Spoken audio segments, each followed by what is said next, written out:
Komandan Korem 044 Garuda Dempo, Brigjen TNI Jauhari Agus Suraji menegaskan, sudah melarang Komandan Kodim di Sumatera Selatan dan jajarannya yang wilayahnya rawan kebakaran lahan dan hutan meninggalkan wilayahnya.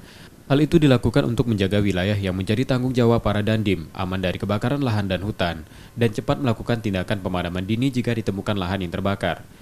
Danrem Gapo yang juga Komandan Operasi Satgas Karhutla Sumsel menerangkan, sepanjang Juli dan Agustus 2020, sudah lebih dari 250 hektar lahan terbakar di Sumatera Selatan, dengan jumlah titik panas 978 titik yang terpantau satelit.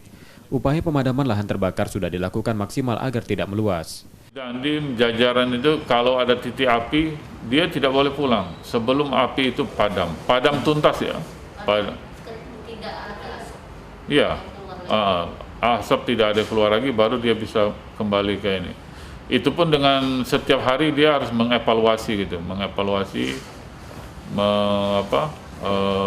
memberikan penekanan-penekanan supaya titik api itu bisa dipadamkan secepat mungkin.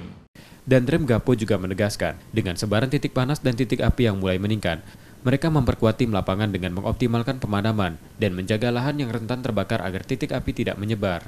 Tim Liputan, Kompas TV, Palembang.